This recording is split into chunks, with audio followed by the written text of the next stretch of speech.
Peggy Clary of Clary Law Offices, one of our estate planning attorneys, and this is our daily video talk which we give on a probate topic or an estate planning topic, but some subject matter in wills, trusts, and estates that assist you and your family in helping to make good life planning so you can preserve your legacy and protect your loved ones.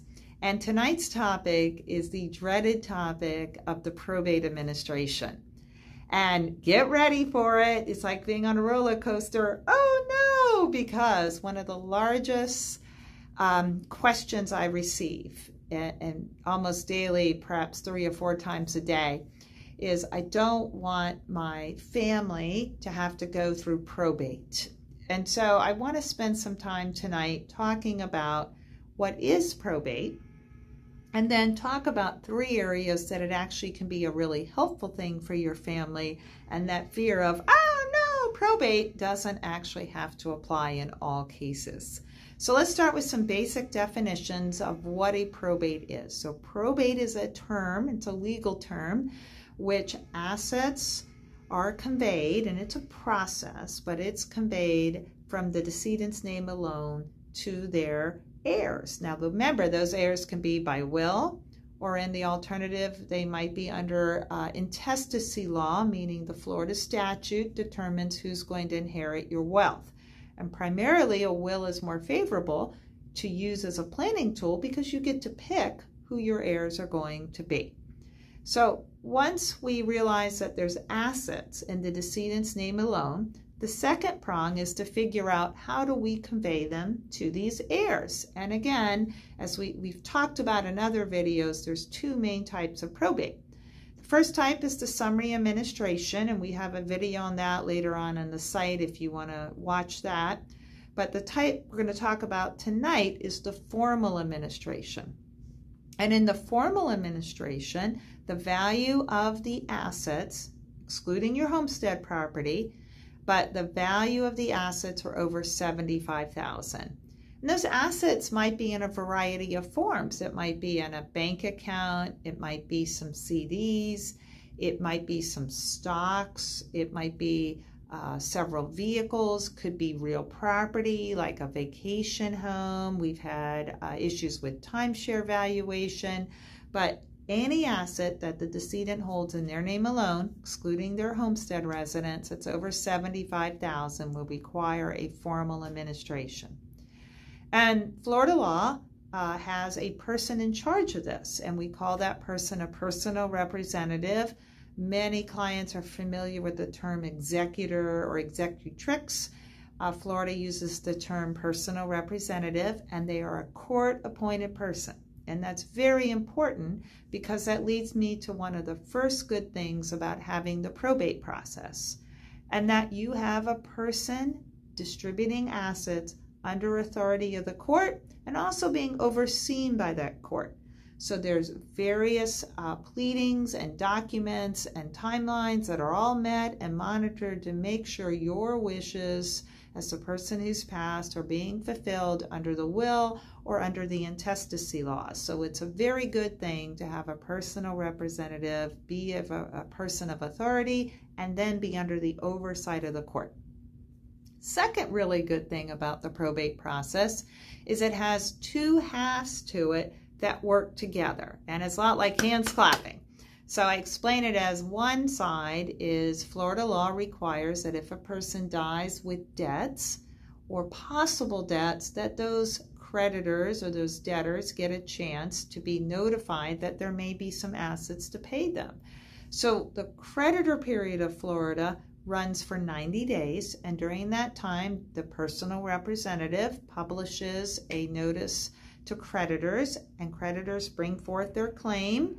And then a really good part of the probate process is that same personal representative has the ability to assess and, if needed, challenge these claims in case they're not valid.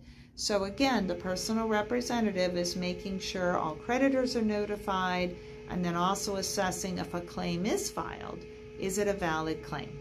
And it happens more than you know, or perhaps an insurance payment was late getting processed against a claim that was filed, but the personal representative can make sure the money that's actually paid out of the estate to satisfy creditors, which is the law, is done accurately and correctly. So that many times is a good way for families to make sure monies are being spent appropriately out of the estate.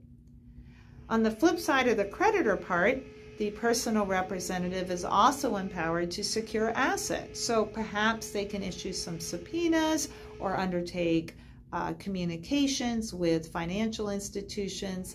And as a person of authority under the court, they're able to confirm and then collect if assets exist. And it gives an estate an opportunity to make sure all assets are collected. So it can increase the size of the estate sometimes.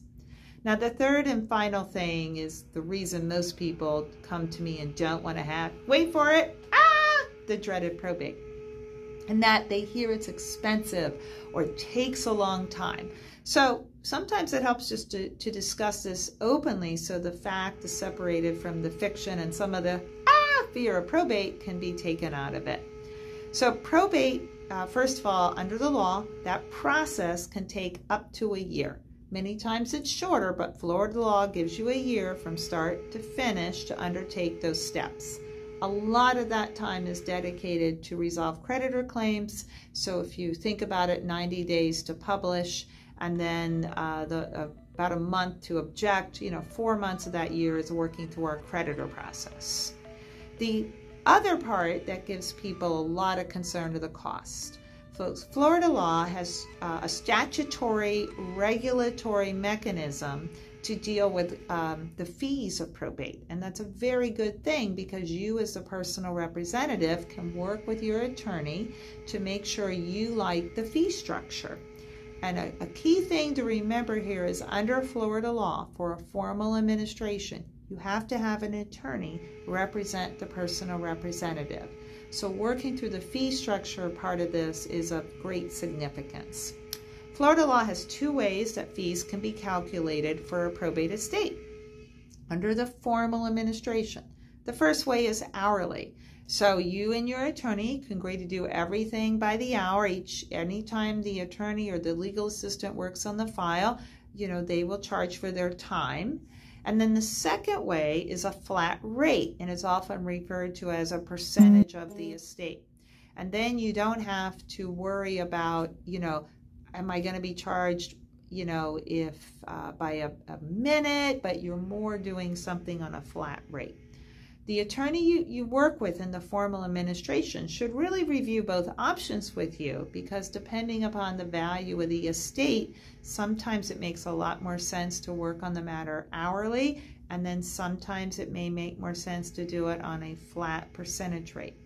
So again, that's a right under Florida law. You as a personal representative get to pick, but understanding how the fees are calculated can take a lot of the fear and concern of the probate process.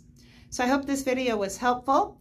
If you have any questions, we're happy to assist you at Clary Law. We hope you live your life with civility, dignity, and respect. We really appreciate your time tonight. And remember, it's kind of like the famous Jaw movies, don't be afraid of the probate.